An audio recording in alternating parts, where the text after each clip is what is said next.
Bueno, bienvenidas a esta nueva transmisión de el Dao Te Ching interpretado desde el punto de vista de el Qigong. Hoy vamos a estar analizando un capítulo breve, el capítulo 17, y luego hacer algunos comentarios adicionales. Bien, entonces primero vamos con la lectura de Wang Keping, su versión que yo estoy traduciendo. Dice así: el mejor tipo de gobernante es aquel cuya existencia es apenas conocida por las personas bajo él.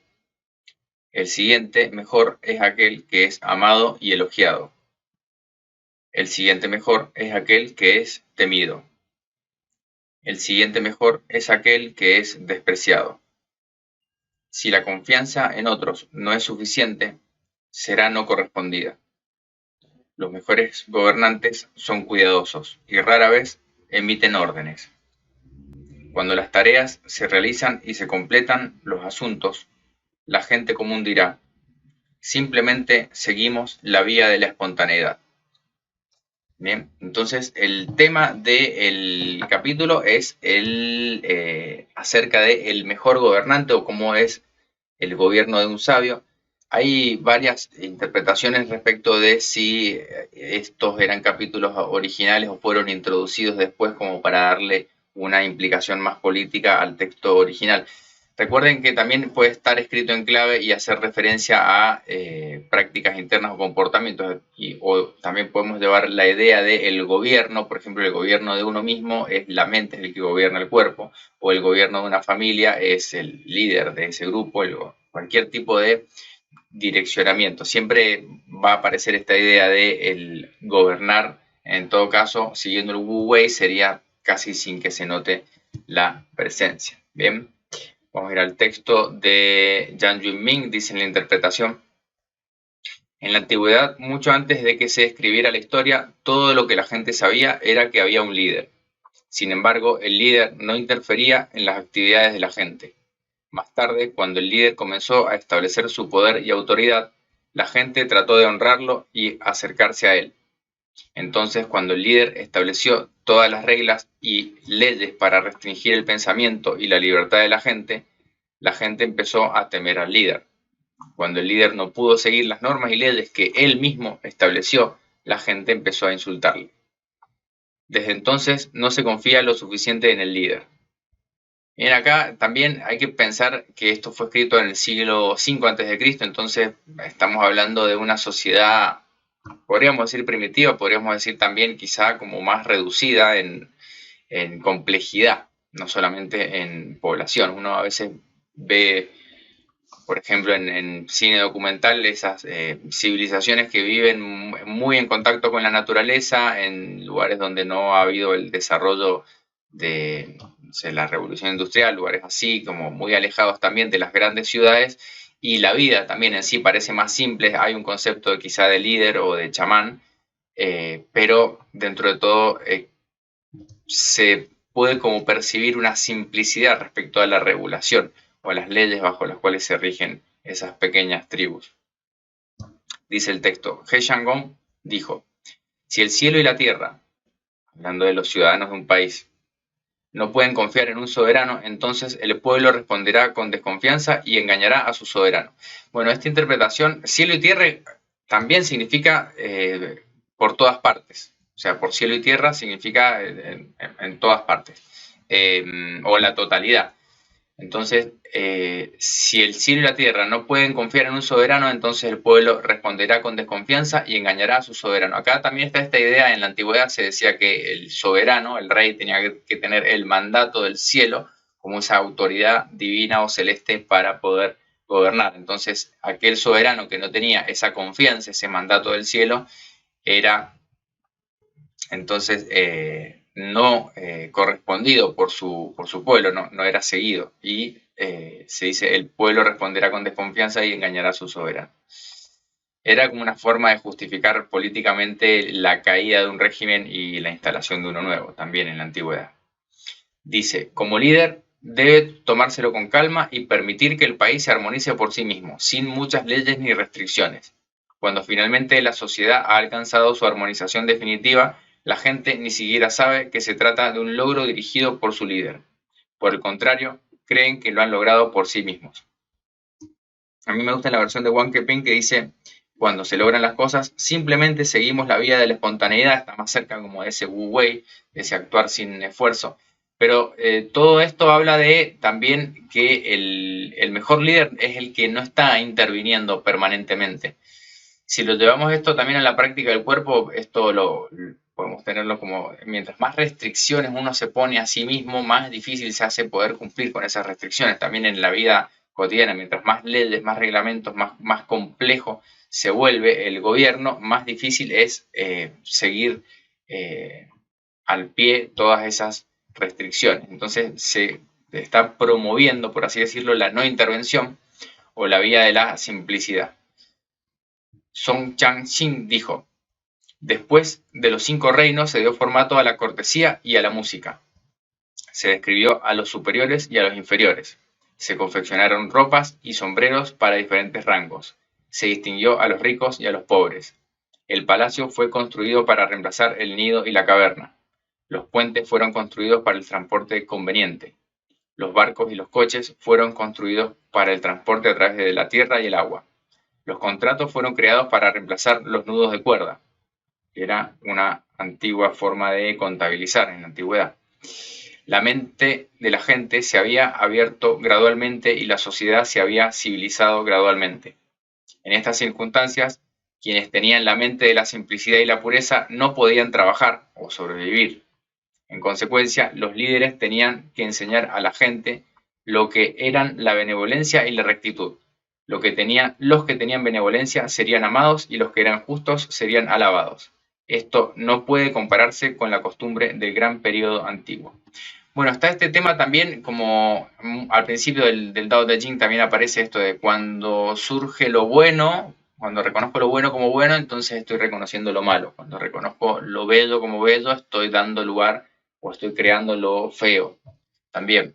Cuando reconozco lo verdadero, estoy creando al mismo tiempo lo falso, porque estoy generando una polarización al darle más valor a un extremo. Volviendo a esta idea de la sociedad primitiva, si lo comparamos con la sociedad moderna, mientras más compleja se hace la vida en la sociedad moderna, también hay personas que van empezando a quedar excluidas de esa sociedad compleja. Por ejemplo, las personas que, como dice acá, no podían trabajar o sobrevivir, que serían personas que están fuera del sistema, como se dice actualmente, personas que viven en la calle, personas que no pueden estar dentro de la lógica de, podríamos pensar, lógica capitalista de producción, la persona que no es útil a la sociedad en la dinámica capitalista queda excluida y su supervivencia está en riesgo. Pero si lo comparamos también con la sociedad primitiva, por ejemplo, una sociedad de las tribus que estaban más en contacto con la naturaleza, también en esa simplicidad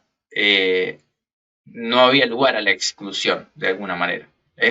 Estoy idealizando un poco la idea, pero si pensamos nosotros en las personas en situación de calle, como se dice, de las grandes ciudades, y lo comparamos con una tribu pequeña quizá que vive más en contacto con la naturaleza y alejado de los grandes centros urbanos, vemos que en esas pequeñas agrupaciones de personas la vida es más simple y quizá no aparece este fenómeno de la exclusión de la persona que no puede adaptarse a todas esas normas de la civilización. Es una interpretación personal. Sigo con el texto, dice: este capítulo explica que al principio nuestra sociedad se encontraba en el estado Wu Wei. Más tarde, cuando se desarrolló la sabiduría, la gente empezó a gastar bromas y mentirse unos a otros. Desde entonces la sociedad ha tenido que recurrir a las leyes y a la educación para enseñar a la gente a obedecer. La etapa final en la evolución de la sociedad humana es volver a su estado Wu Wei. Cuando esto ocurre, todas las personas saben lo que deben y no deben hacer. En este caso, las leyes y los gobiernos ya no son necesarios. Bueno, esto es un estado ideal como de retorno a los orígenes. También hay mucho de este pensamiento, como se le dice, antisistema, de que toda la sociedad está compuesta por instituciones que pretenden controlar a las personas desde las más básicas, desde la educación, como instituciones disciplinarias, para formar individuos que se adapten a esa sociedad y después luego el que no se adapta a la sociedad queda excluido. Entonces, Yo creo que la forma más sencilla de ver esto es que en la medida que se va complejizando la vida, también empieza a ser más difícil caer dentro de los parámetros que se requieren para pertenecer a una sociedad y empieza a aparecer la exclusión también. Pero por el contrario, mientras más simple y más sencilla es el gobierno, en este caso representado por el líder, pero también puede ser la forma de gobierno, la cantidad de leyes que hay que seguir, las personas pueden vivir, como dice en el texto, sin saber que hay un líder, sin saber que hay un gobierno. Vuelvo al texto, ahora vamos a la versión de Jong-woo. Dice, el mejor gobernante es aquel de cuya existencia la gente apenas se entera. Después viene aquel al que se ama y alaba. A continuación, aquel al que se teme. Por último, aquel al que se desprecia y desafía. Si eres desconfiado, otros desconfiarán de ti. El sabio pasa desapercibido y ahorra sus palabras. Cuando su tarea ha sido cumplida y las cosas han sido acabadas, todo el mundo dice, somos nosotros los que las hemos hecho. Bueno, acá tengo varios niveles de interpretación. Primero, esta idea de que el gobernante del cual estamos teniendo todo el tiempo noticias, muchas veces son noticias que a lo mejor desagradan a la población, por eso aquel que se desprecia y se desafía también es el gobernante que está más interviniendo, interrumpiendo, entrometiéndose con los asuntos de las personas, y por otro lado, el mejor gobernante es aquel de cuya existencia la gente apenas se entera. También tiene como otro nivel de interpretación, que a veces no sabemos quién realmente está gobernando, más allá de la figura que uno puede ver como representante. Pero en términos de conducción de un grupo o conducción de uno mismo, mientras menos se intervenga, se dice que se tiende a una armonía natural. Hay que tener cuidado igual con esta idea. A veces esa armonía natural no necesariamente se llega por una vía pacífica. Entonces, es un capítulo, yo les diría simple, corto, pero controversial, ¿no? ¿Cuál es la correcta forma de gobierno? ¿La intervención o la no intervención? O sea, si vamos por el lado de la intervención, podemos caer luego en ir entorpeciendo cada vez más la vida de las personas, y según el Tao Te Ching, la no intervención lleva a la simplicidad. Esto podría ser quizá una condición ideal, pero también muchas veces cuando no hay intervención del gobierno o del Estado o del líder que ponga límites, al menos las cosas se pueden desbandar un poco. Bien, vamos a la interpretación del Qigong. Dice, el rey o el líder de nuestro cuerpo es la mente. Al principio de nuestra vida como niños éramos simples, puros e inocentes. No había demasiada contaminación en nuestros pensamientos. La circulación del chi en nuestro cuerpo era suave y armoniosa. Más tarde empezamos a aprender modales y a ponernos una máscara para sobrevivir en esta sociedad enmascarada.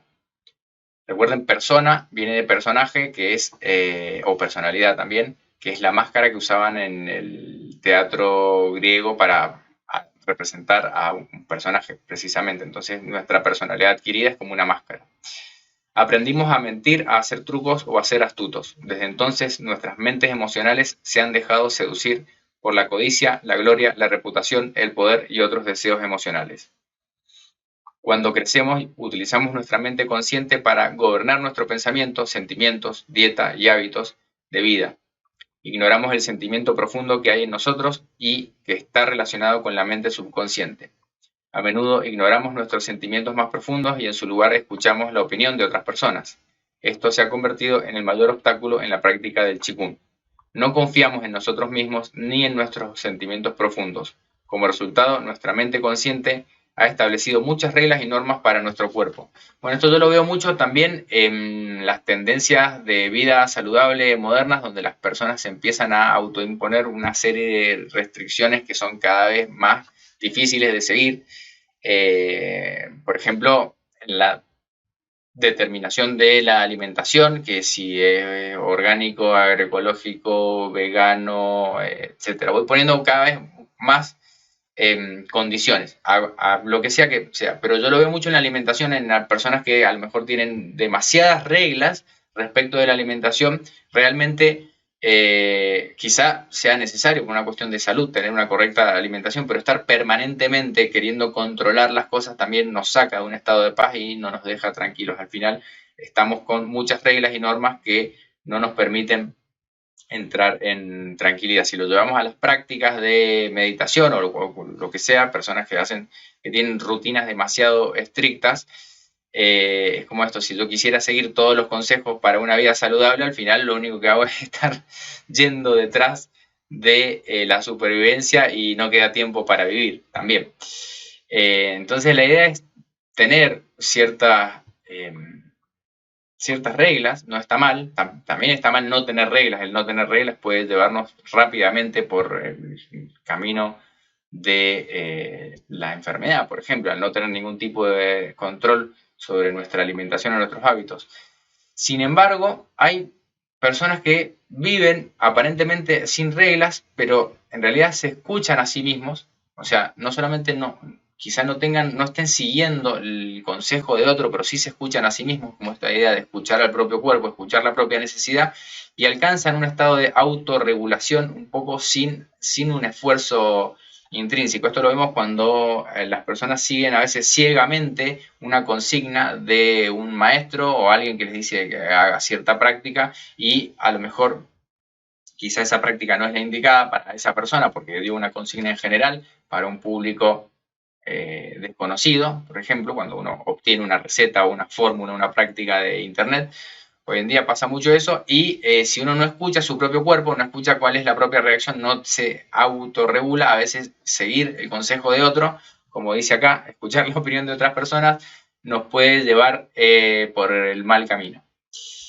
Bien, dice el texto, para tener una mente pacífica y tranquila debemos aprender a devolver nuestra mente a nuestra etapa infantil, que es pura y simple. Sin esto, la circulación de nuestro chi será inarmónica y caótica. Tenemos que regularlo hasta que no sea necesario regularlo. Una vez que hayas establecido un buen estilo de vida a través de sentimientos profundos, creerás que se ha logrado sin esfuerzo. Esta es la etapa de regular sin regular. Es interesante esta idea de establecer un buen estilo de vida a través de sentimientos profundos. Acá estoy de acuerdo con lo que dice Jan Junmin. Es decir, tendríamos que regular nosotros seguramente nuestro estilo de vida, que incluye nuestros hábitos, nuestra alimentación, nuestro descanso, nuestra actividad, etcétera, pero también, sobre todo, basado en la sensación profunda, o sea, en nuestros sentimientos interiores con más importancia respecto que lo que nos puedan dar nuestros referentes exteriores. A veces los referentes exteriores no conocen nuestra situación particular y tenemos que lograr tomar decisiones concienzudas, como se dice. Termina el texto. Para alcanzar este objetivo debemos ralentizar las actividades de nuestra mente consciente y prestar más atención a nuestra mente subconsciente. La mente subconsciente está relacionada con el sentimiento instintivo natural y es más veraz. La forma de alcanzar esta meta es a través de la meditación de la respiración embrionaria. Bueno, acá él vuelve a proponer la práctica de la meditación. Hay una frase que dice un maestro que casi nunca decimos no debería haber escuchado a mis instintos. Muchas veces cuando se dice seguir nuestra intuición o nuestros instintos, tenemos como una suerte de sabiduría, conocimiento, información interna que a veces no la podemos demostrar quizá deductivamente, lógicamente, pero sabemos cuando algo está bien o cuando algo está mal o cuando algo se aplica o no se aplica a nosotros. Entonces, hacer caso a ese conocimiento instintivo es un poco lo que nos va a llevar a este estado de paz que estamos buscando también. Bien, vamos a ir al texto, a la versión de Richard Wilhelm acerca del gobierno. También recuerden, puede ser el gobierno de uno mismo. Dice capítulo 17, cuando gobierna un gran soberano, el pueblo apenas se da cuenta de su existencia. Ama y alaba a los gobernantes menos grandes, teme a los inferiores y desprecia a los malos. Con cuánta prudencia hay que medir las palabras. Cuando las obras están acabadas y los asuntos siguen su curso, toda la gente piensa, somos libres. ¿Bien? Totalmente diferente la traducción, pero también la misma idea. de que el gobernante del cual gobierna bien, poco sabemos. Esto yo lo veo, por ejemplo, en las instituciones educativas. En general, el director de la escuela, cuando no, nadie sabe nada del director de la escuela, es porque la escuela va bien. Ya si tiene que empezar a intervenir, es porque la escuela necesariamente está teniendo algún tipo de conflicto. Bueno, esto lo podemos llevar también a otras formas de organización. Bueno, antes de cerrar quería dejarles la invitación. Empezamos un nuevo grupo de estudio del I Ching desde una perspectiva taoísta, así que está relacionado también con esta serie del Tao Te Ching, pero desde otra perspectiva. Y también seguimos con la formación en Qigong para la salud.